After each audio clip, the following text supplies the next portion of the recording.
On being idle.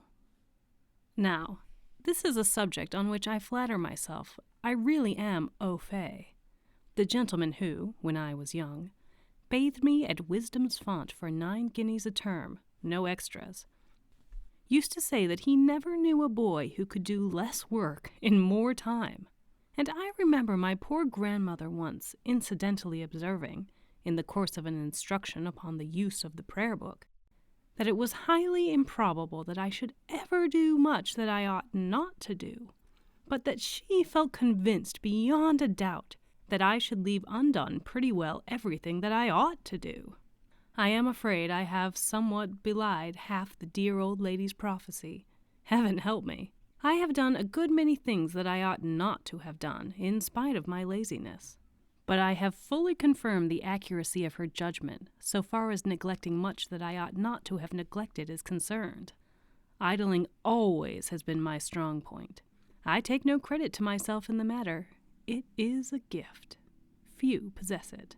There are plenty of lazy people and plenty of slow coaches, but a genuine idler is a rarity. He is not a man who slouches about with his hands in his pockets. On the contrary, his most startling characteristic is that he is always intensely busy. It is impossible to enjoy idling thoroughly unless one has plenty of work to do. There is no fun in doing nothing when you have nothing to do. Wasting time is merely an occupation then, and a most exhausting one. Idleness, like kisses, to be sweet, must be stolen. Many years ago, when I was a young man, I was taken very ill. I never could see myself that much was the matter with me, except that I had a beastly cold. But I suppose it was something very serious, for the doctor said that I ought to have come to him a month before, and that if it, whatever it was, had gone on for another week, he would not have answered for the consequences. It is an extraordinary thing, but I never knew a doctor called into any case yet, but what it transpired that another day's delay would have rendered cure hopeless. Our medical guide, philosopher, and friend is like the hero in a melodrama. He always comes upon the scene just and only just in the nick of time. It is Providence. That is what it is. Well, as I was saying, I was very ill and ordered to Buxton for a month, with strict injunctions to do nothing whatever all the while that I was there. "Rest is what you require," said the doctor. "Perfect rest." It seemed a delightful prospect. "This man evidently understands my complaint," said I, and I pictured myself a glorious time, 4 weeks dolce far niente, with a dash of illness in it. Not too much illness, but just illness enough, just sufficient to give it the flavor of suffering and make it poetical. I should get up late, sip chocolate, and have my breakfast in slippers and a dressing gown. I should lie out in the garden in a hammock and read sentimental novels with a melancholy ending, until the book should fall from my listless hand, and I should recline there, dreamily gazing into the deep blue of the firmament, watching the fleecy clouds floating like white-sailed ships across its depths, and listening to the joyous song of the birds and the low rustling of the trees. Or, on becoming too weak to go out of doors, I should sit propped up with pillows at the open window of the ground-floor front, and look wasted and interesting, so that all the pretty girls would sigh as they passed by. And twice a day I should go down in a bath-chair to the colonnade to drink the waters. Oh, those waters! I knew nothing about them then, and was rather taken with the idea. Drinking the waters sounded fashionable and Queen Anne-ified, and I thought I should like them. But, after the first 3 or 4 mornings, Sam Weller's description of them as having a taste of warm flat irons conveys only a faint idea of their hideous nauseousness. If anything could make a sick man get well quickly, it would be the knowledge that he must drink a glassful of them every day until he was recovered. I drank them neat for 6 consecutive days, and they nearly killed me. But after then, I adopted a plan of taking a stiff glass of brandy and water immediately on the top of them, and found much relief thereby. I have been informed since, by various eminent medical gentlemen, that the alcohol must have entirely counteracted the effects of the chalybeate properties contained in the water. I am glad I was lucky enough to hit upon the right thing. But drinking the waters was only a small portion of the torture I experienced during that memorable month. A month which was, without exception, the most miserable I have ever spent. During the best part of it, I religiously followed the doctor's mandate and did nothing whatever except moon about the house and garden and go out for 2 hours a day in a bath chair. That did break the monotony to a certain extent. There was more excitement about bath chairing, especially if you are not used to the exhilarating exercise, than might appear to the casual observer. A sense of danger, such as a mere outsider might not understand, is ever present to the mind of the occupant.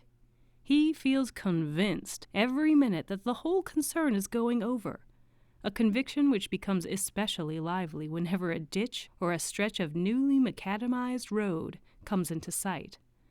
Every vehicle that passes he expects is going to run into him, and he never finds himself ascending or descending a hill without immediately beginning to speculate upon his chances, supposing, as seems extremely probable, that the weak-kneed controller of his destiny should let go. But even this diversion failed to enliven after a while, and the ennui became perfectly unbearable. I felt my mind giving way under it. It is not a strong mind, and I thought it would be unwise to tax it too far. So somewhere about the 20th morning I got up early, had a good breakfast, and walked straight off to Hayfield, at the foot of the Kinderscout, a pleasant, busy little town, reached through a lovely valley with 2 sweetly pretty women in it. At least they were sweetly pretty then. One passed me on the bridge and, I think, smiled, and the other was standing at an open door, making an unremunerative investment of kisses upon a red-faced baby. But it is years ago, and I dare say they have both grown stout and snappish since that time. Coming back, I saw an old man breaking stones, and it roused such strong longing in me to use my arms that I offered him a drink to let me take his place. He was a kindly old man, and he humored me. I went for those stones with the accumulated energy of 3 weeks, and did more work in half an hour than he had done all day. But it did not make him jealous. Having taken the plunge, I went further and further into dissipation, going out for a long walk every morning, and listening to the band in the pavilion every evening. But the days still passed slowly notwithstanding, and I was heartily glad when the last one came and I was being whirled away from gouty, consumptive Buxton to London with its stern work and life. I looked out the carriage as we rushed through Hendon in the evening.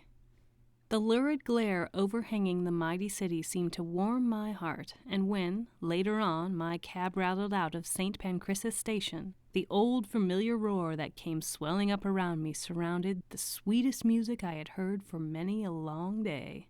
I certainly did not enjoy that month's idling.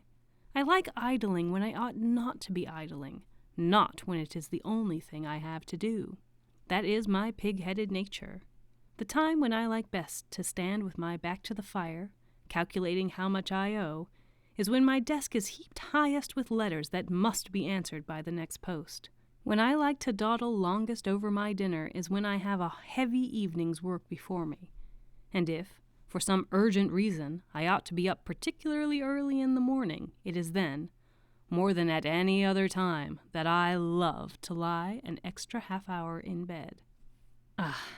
How delicious it is to turn over and go to sleep again for just 5 minutes.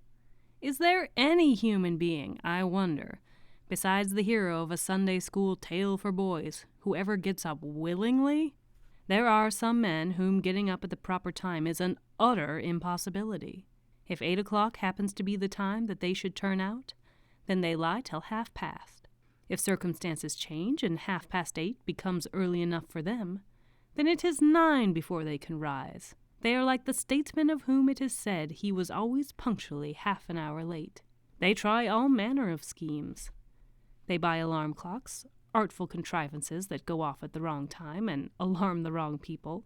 They tell Sarah Jane to knock on the door and call them, and Sarah Jane does knock at the door and does call them, and they grunt back, "Rrrr," and then go comfortably to sleep again. I knew one man who would actually get out and have a cold bath, and even that was of no use, for afterwards he would jump into bed again to warm himself. I think myself that I could keep out of bed all right if I once got out. It is the wrenching away of the head from the pillow that I find so hard, and no amount of overnight determination makes it easier. I say to myself, after having wasted the whole evening, well, I won't do any more work tonight. I'll get up early tomorrow morning. And I am thoroughly resolved to do so. Then, in the morning, however, I feel less enthusiastic about the idea, and reflect that it would have been much better if I had stopped up last night. And then there is the trouble of dressing, and the more one thinks about that, the more one wants to put it off. It is a strange thing, this bed, this mimic grave, where we stretch our tired limbs and sink away so quietly into silence and rest. O bed, delicious bed, that heaven on earth to the weary head, as sang poor Hood. You are a kind old nurse to us fretful boys and girls, clever and foolish, naughty and good. You take us all in your motherly lap and hush our wayward crying. The strong man full of care, the sick man full of pain, the little maiden sobbing for her faithless lover. Like children, we lay our aching heads on your white bosom, and you gently soothe us off to bye-bye. Our trouble is sore indeed when you turn away and will not comfort us. How long the dawn seems coming when we cannot sleep! Oh, those hideous nights when we toss and turn in fever and pain, when we lie like living men among the dead, staring out into the dark hours that drift so slowly between us and the light. And oh, those still more hideous nights when we sit by another in pain, when the low fire startles us every now and then with a falling cinder, and the tick of the clock seems a hammer beating out the life that we are watching. But enough of beds and bedrooms. I have kept to them too long, even for an idle fellow. Let us come out and have a smoke. That wastes times just as well and does not look so bad.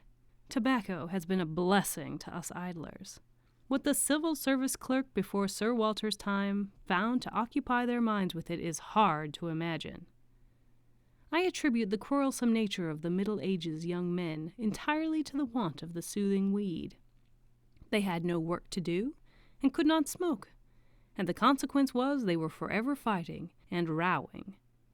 If, by any extraordinary chance, there was no war going on, then they got up a deadly family feud with the next-door neighbor, and if, in spite of this, they still had a few spare moments on their hands, they occupied them with discussions as to whose sweetheart was the best looking, the arguments employed on both sides being battle-axes, clubs, etc. Questions of taste were soon decided in those days. When a 12th century youth fell in love, he did not take 3 paces backwards, gaze into her eyes, and tell her she was too beautiful to live. He said he would step outside and see about it. And if, when he got out, he met a man and broke his head, the other man's head, I mean, then that proved that his, the first fellow's girl, was a pretty girl. But if the other fellow broke his head, not his own, you know, but the other fellow's, the other fellow to the second fellow, that is, because of course the other fellow would only be the other fellow to him, not the first fellow who, well, if he broke his head, then his girl, not the other fellow's, but the fellow who was the... Look here. If A broke B's head, then A's girl was a pretty girl. But if B broke A's head, then A's girl wasn't a pretty girl, but B's girl was. That was their method of conducting art criticism. Nowadays, we just light a pipe and let the girls fight it out amongst themselves. They do it very well. They are getting to do all our work. They are doctors and barristers and artists. They manage theaters and promote swindles and edit newspapers. I am looking forward to the time when we men shall have nothing to do but lie in bed till 12, read 2 novels a day, have a nice little 5 o'clock tea all to ourselves, and tax our brains with nothing more trying than discussions on the latest patterns in trousers, and arguments as to what Mr. Jones's coat was made of and whether it fitted him. It is a glorious prospect for idle fellows.